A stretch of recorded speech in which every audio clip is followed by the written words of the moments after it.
Hey everybody, I'm back again. Okay, topics. First topic, coming up with content ideas. I've had a couple of people ask me this in the comments, and they're saying that it's really difficult to come up with topics. I do not have this problem. So I replied to this person. I said, well, that's a topic right there. Coming up with content ideas. You can make a video on that. Like, you have to look around, you have to think in your mind about what happened, what's, an accident, mishap, something in your life, something in your family, some good things, some bad things. It's really not that difficult. But as soon as he said that, it gave me an idea. I usually get ideas like I was in the shower, I got an idea, and then I got out of the shower and I wrote it down. But I'm literally walking around all day and I'm like, oh, I could do something like that. I could do this. I could do that. I have unlimited amount of ideas. And as the weather changes, I do things outside. There's lots of stuff I could do topics on. But I do have to think about how I want to do it, but the ideas are there. So anyway, it led me to believe that everybody has all these mishaps, right? We all have all these problems. We are no different. But I'll share one of our problems that we had when we got this house a few years back now.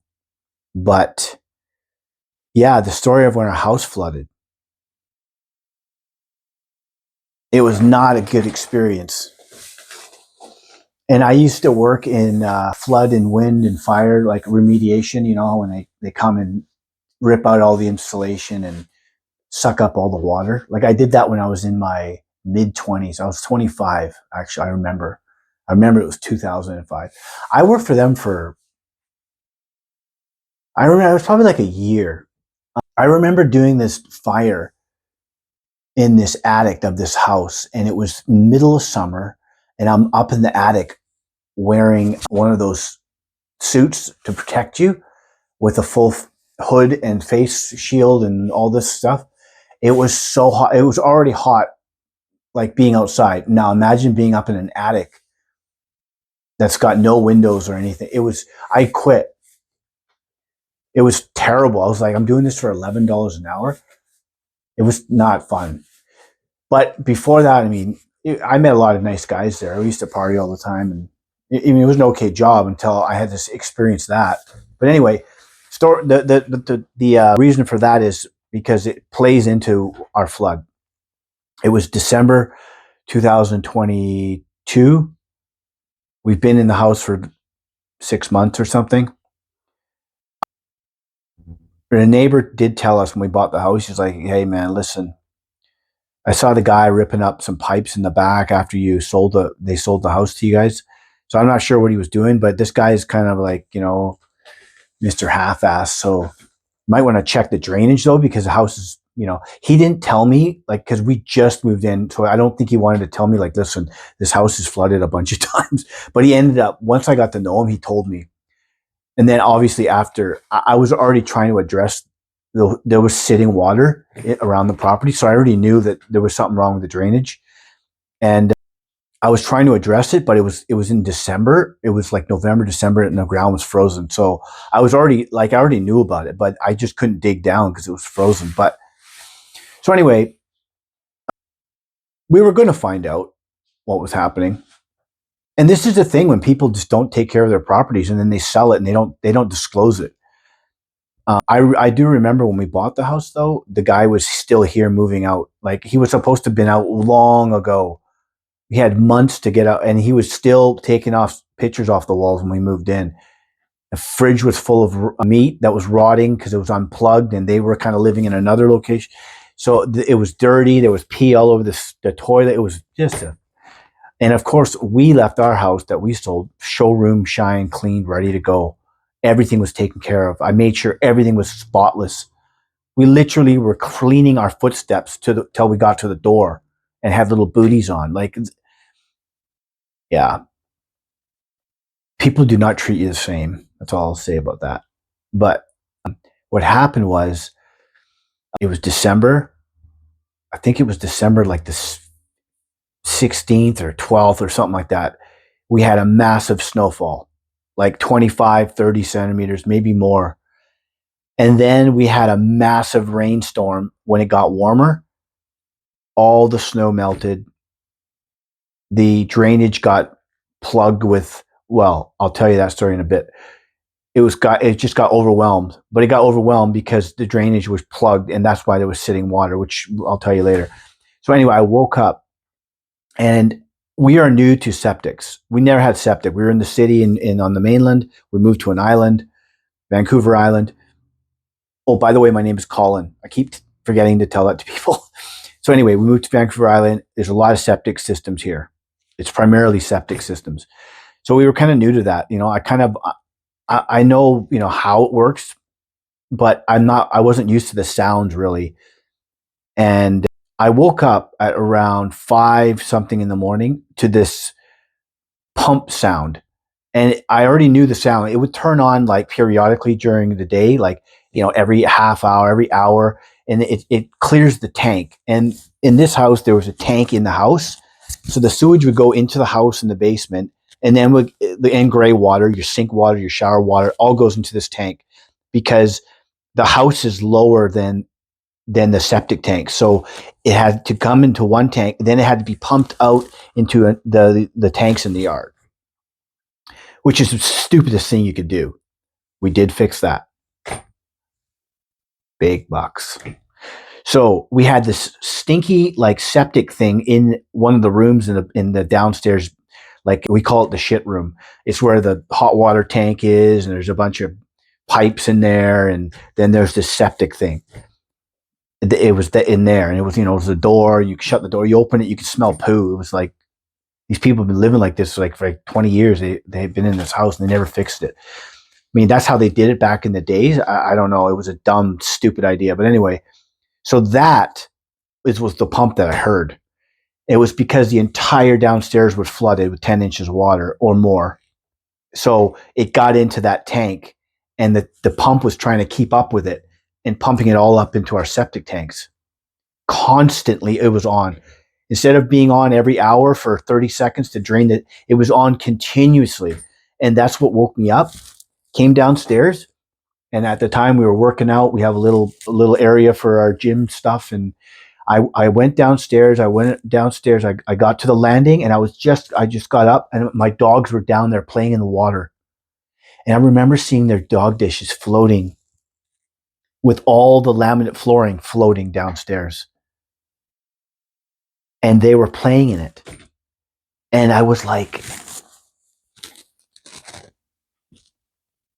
oh my God, like I felt like I need to hit myself. Fucking whole house was flooded, man. Bad. And I knew what bad was because I used to do it. So I walked around downstairs, and then I immediately realized that all the baseboard heaters were all plugged. Obviously, they're plugged in. There was baseboard heaters all over downstairs. Were completely submerged in water. And so I hit the breaker, shut off all the power. Had no idea who to phone because we just moved here. So I made a quick Facebook post at 5 or 6 in the morning. I got a number. I'm not going to mention the company because it was a fucking disaster. It was a disaster dealing with them. And then we found out it was a disaster for almost everybody dealing with this company. But I didn't know because I wasn't panicking. Somebody else was panicking, but I was not because I've seen this stuff. I knew. And I also knew what was going to be happening. So, shut the power off. I made some calls. It took them a few hours to get here. It was like emergency, so they come as soon as they can. They came with a whole bunch of people. They're all standing around, and I'm like, why aren't you like, I'm a pretty nice guy until I'm not, but I'm like, you guys gotta, they came with all these extraction machines and dehumidifiers and everything else. And okay. And then I was like trying to help, like, can we pump the house out now? Like I helped them like pull the hose to the ditch, and, all standing around smoking and texting, and it was a bit ridiculous, man. Anyways, And then we had to call Roto-Rooter, and then they stuck a snake up the drainage pipe that goes into the ditch. And then they found like pool ball cues, like the 8 ball. It was in the pipe, a whole bunch of kids' toys, a huge root that had been growing inside the thing. As soon as this guy hit it, I could tell he was snagging on something. He hit it, he ripped the whole thing out. The diameter of those pipes are about 4 inches, and it just came flowing out. The whole house drained within 10 minutes. That's what flooded the house. Yeah. Anyways, it was a disaster. I don't want to go on too long about it, but it was horrific. We had to wash dishes upstairs. We lost the entire downstairs of the house. All the drywall, like 2 feet up, had to be all taken out. All the insulation. They did a half-ass job with that. And they're like, I built this custom rock fireplace, and we couldn't afford to have someone build it. So I went to the river every day for like a month, and I gathered all the rocks myself in buckets. I took the dogs down there, and then I would put them back in the van. I would go down, and I would take one bucket in each arm of river rock, and I brought, because I wanted to pick out my own colors, and so I did that. It took forever, and I was doing a couple buckets a day. I would use mortar. I maybe I'll send a picture one day. It was, I liked it. The wife didn't like it. But anyway, I liked it. I built it. They're like, oh, the rock fireplace is fine. Water didn't get back there. And I'm like, oh, really? I took a sledgehammer to it, took a bunch of the rocks out, reached in behind a wall, grabbed the insulation. And actually, that video is on my channel of me doing that with the insulation. It's a yellow insulation, and I'm squeezing it. I had to send that to the insurance company because they were telling the insurance company that the rock wall's fine. They had to pay it. It was a fucking nightmare dealing with the insurance company. I'm sorry. Maybe there's good insurance companies out there. I'm not going to mention who it was. But at the end of the day, they did end up paying us to rebuild our own house because they had nobody to do it. They had no laborers. And I just came from doing 4 renos, 4 houses in a row, no breaks, nothing. That's what I was doing. That's what we were doing. We were buying, living in them, selling them, buying them, living in them, selling them. We weren't like, it was, I wouldn't do it again, but we have a house now, but it was hell. But anyway, the insurance company, they rip out oak cabinets, they put in MDF, right? That's how they do it. And anyway, it was terrible. We had to fight with them for everything. We had to have all these phone calls, and they're like, oh, we're not going to redo that floor because it was not damaged. And then I would have to send them videos. Then they're like, you need to send us more videos. And then it would get to another problem. They're like, oh, they said that part of the house was fine. And then I had to send them a video with my hand behind it, soaked. And then, oh, I'm sorry. Okay, we'll cover that. It was like that for every situation. We got a brand new wood stove, and the thing was all rusted and peeling because they left it outside because they had to remove it. And I'm like, I had to submit receipts, and they're like, oh, we need more receipts. We need to contact this. And I mean, I get it, but it was a lot of work for the owner. Like, you think when you pay $200-300 a month for 10 years and you have one claim, like all that money would be, they would handle everything for you? No. I get stressed out thinking about it because I knew, like, we spent 7 months washing dishes in the tub upstairs with no kitchen. Everything was gutted. And they came in and they started gutting it, and then they took off for like 3 weeks. They didn't do nothing because they got busy, and there was a lot of other houses flooded. I get it. But so we were just like, so I ended up doing it myself, taking the carpets out, taking all the floor out. I did all of it. And I was trying to get paid for doing all that too. And I think they gave us a little bit of money. But like I said, it was a fight. It was a battle, man.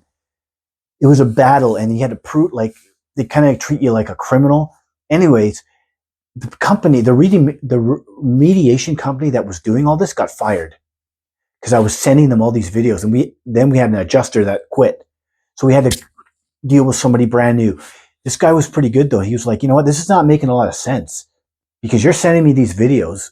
I see the proof that you're sending me, and I can tell that you know what you're talking about because I told him I used to do this. I was sending them videos. If your house ever floods, start recording as soon as you can. At 5:30 in the morning, I was already recording before anybody got here. Even when the wife was freaking out. It was not a good situation for her. I was fine because I've seen this stuff before and I knew it was going to happen. And I knew we had coverage, but I also knew that was going to be a nightmare. But I was recording everything. I walked around. I have the video of it, of me walking around the house when it was totally flooded. That video, they said only 2% of people record at those moments because it's so stressful. They just don't record. They start doing it after everybody's cleared everything out. I started recording the moment I noticed it happened. I had my phone in my pocket. I started recording right away within minutes of discovering it. So only 2% of people do that, apparently. I sent them that video. So now they had no idea I had these videos. So they were telling the insurance company, the remediation company was telling the insurance company, oh, that room wasn't flooded. That one wasn't affected. We were blah, blah, blah. So I sent the video, and you could clearly see the water lines, where the water was, everything. So that video got us, that company got audited, and then they got fired. And then we got an independent auditor to come here and assess the damage, and we got more money. And I got a little bit of money for my labor. And even my wife got paid a little bit, I think. It was all included. The stove got covered, and they said no. The rock wall, that all got covered. I mean, I don't think we came out like in the negative, but I don't know. I think we probably lost a bit, but a lot of things got wrecked too that we didn't get covered, but they did cover our, like, treadmills and stuff are all underwater, right? The freezer broke, and they covered those kind of things. But yeah, it was hell. Eventually we got it figured out. We had company over. We had to have them all upstairs, and it was just like, and then we had to rebuild the entire downstairs by ourselves. After I was already, like, I really wanted to watch people do it for once, because I just came from 4 renos, and it was not fun. So anyway, we got through that, and then eventually we got a check from them, and we got the money to replace everything, and we had to go buy it all of ourselves, So we did that, and then got it rebuilt, did the walls. We did. Me and the wife was using the chop saw, and she was super good, man, helping me out. She was working and she was doing that, and then I was working, selling my fountain stuff, and then rebuilding the house. And then yeah, we did shiplap paneling, and we had to do the drywall, and we had to do the insulation and the painting and the trim, and we had to put the entire kitchen back together. We did all of it. One day I'll maybe do a tour or something, but it's like, still when we talk about this, we both get stressed out. And then we were already booked to go on holidays to Dominican on the 16th. And it was non-refundable. So we had to go knowing that the house was completely flooded. And then they're like, don't worry, when you go, it's perfect. When you're gone, we're going to come in and we're going to take everything out. And by the time you get home, it'll be all ready. And at that time, we didn't know that they weren't going to rebuild it because they had no workers. When we went away for like a week, I was watching the cameras. Nobody came. My neighbor's like, dude, nobody came to your house the entire time. He was watching the house, right, too. So we came back it was fucking terrible. All they did was put dehumidifiers in the house. That's all they did. So anyway, we did get it all sorted out, though. And it's just frustrating that we all have to go through all this shit. Like, we all have to have all these problems with our houses. Our vehicles break down. We can never get like a nice run, a nice 6 months with no issues, because the issues are not over. The insurance company was like, okay, what are you going to do to fix this problem? Like, how are you going to stop this from happening again? So we're like, okay, we're going to do this. They're like, well, you need to submit pictures and stuff, or you're not going to get, like, they were kind of threatening that they weren't going to cover us again, because it was almost $100,000 in damage. And then they found out this house is flooded many times before. So yeah, so we had to build a huge retaining wall, 60-foot retaining wall by 6 feet. It's huge. Another picture I could submit. I ended up doing a trade. I built this guy like a massive Italian classic fountain, which they sell for like, you can buy them online for about $5,500. So I made him one of those, and then we paid for all the labor, which was like lots of money. There was all these crews of people here, and they built this massive retaining wall because the one that was there was all falling apart, and they were worried that was going to fall into the house, so they wanted that. So we had to fix that. Then we had to redo all the drainage. And if anybody knows how much drainage costs to do a property this size, it would be tens and tens of thousands. It'd be like 80 grand probably to dig up the entire property, put all new things in, new gutter drainage, new everything, right? Then we had to address the septic system, get that pump out of the house and just have it rerouted into the thing. We did that. That was like 15 grand. Then retaining wall was another, with all of just the material alone, that was another 12,000. And then we had to do the drainage. That was another, it was like $70,000. And that's with me doing a lot of it. It would have been 100, probably 150 if it was like just companies doing it. I got a tractor. I did all the drainage. And this is when the next problem happens. Have you ever hit a gas line before? I was doing the last run of drainage last March. I'm still paying for that. I was on my tractor. I got one of those stump buckets. My wife got it, and my mom got it for me for Christmas. It's a big, huge attachment for the tractor. Instead of a big bucket, it's like this pointy thing that you can dig plants out of, and you can dig trenches. So I was using that, and I was digging down. I was digging this big hole. I was right in the last run where the plug happened that caused the damage. I found out I bought one of those cameras that you shove in your drainage. I bought a really good one from Amazon. If anybody wants one that works, this one actually, that's how we found the problem. It was a big chunk of it was broken by a root or something, and that's what caused all of this. But anyway, so I found that, and I knew where it was, and I was digging it out, digging down. It was like the last couple of digs, I went down super hard because I did call before you dig. I submitted that in Canada. You submit it to the government, and then they tell you where the gas lines are. I got that back, and the gas line apparently was not there. I knew where it was. Then we had somebody come and find it for us with one of those machines, and I knew where it was. So I did two things. So I was like, and I was still kind of worried about it because I used to do construction. I've seen people hit them before. It's fucking expensive. They fine you, everything. I didn't hit the residential gas line. I hit the main gas line for the entire road. It fucking blew up. It blew up, dirt flew up all in my face. It rebounded off the fence and all showered me with rocks. The sound, super loud. All the neighbors started coming out. I was fucking panicking. I called 911 because I knew I hit the main gas line. I knew what a residential one would sound like. And I saw how big the line was. Big yellow one. I called 911 because I couldn't find the non-emergency. Like I was freaking out. And I knew, like, if somebody lights a match or something, like people are having fires, like you could have fires around us in the open here. You could just have a huge bonfire in your yard where we live. So I was like, I could smell it. So I'm like, oh my God, I was freaking out. I was going to blow up the whole block. Fire department came, the cops came. Everybody had to be evacuated. They posted me online. They're like, oh, I don't know what's going on, man, but somebody hit. It was me, right? The neighbors had to leave their houses. It was super embarrassing, man. But around here, people are cool, man. Like a week later, like, hey, man, don't worry about it. I've hit the water line. Don't worry about it, man. It's an accident. So then they're like, after all that money we spent in the backyard, we're using our lines of credit and credit, like it was $70,000. We didn't have that kind. We don't have that kind of money. We're not rich. We're just making it ends meet, man. That's it. So we're, using lines, home equity lines and all this stuff, paying all these, bills and everything. And then this happens. So then the supervisor comes and's like, hey, unfortunately, you're going to be responsible for this.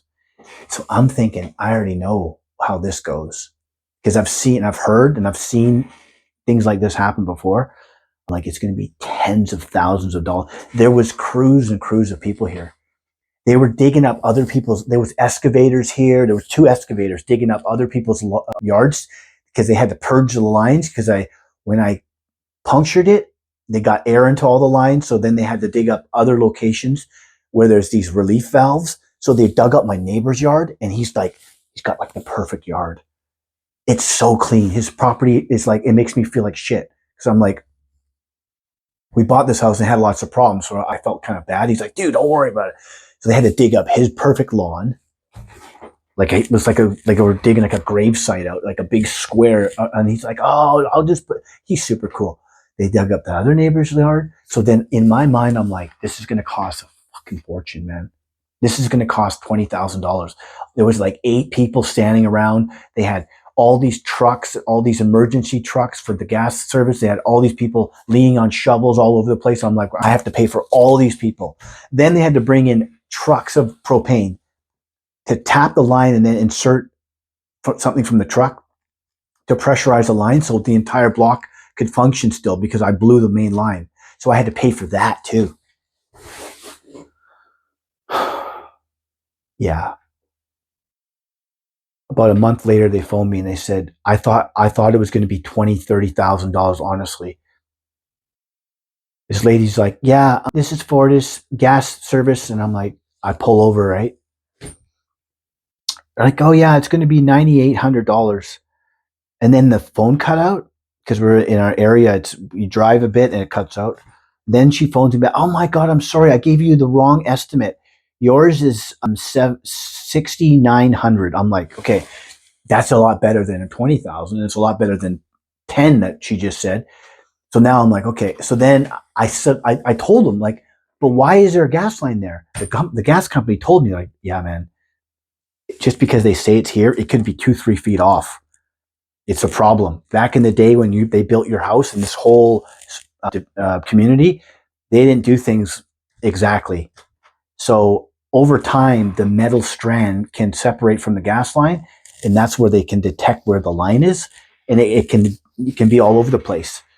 So they're like, that's why you hit it, because it was a couple feet over, and I'm like, it was like 6 feet over where it should have been. So anyway, I ended up submitting all the stuff I got. I told them, listen, I submitted a call before you dig to the government, and I got my account back because it was a long time ago. They're like, okay, we'll give you some money off of that. So they ended up finding me $5,700, and I'm like, I'm more than half paid it off now. I had to be on a monthly ridiculous payment every month. It's like a car payment every month, like a big car payment. It's not like $100 a month. So that sucks. But anyway, that's that story about our house flooding. Yeah. So then we got the drain. I finished the drainage.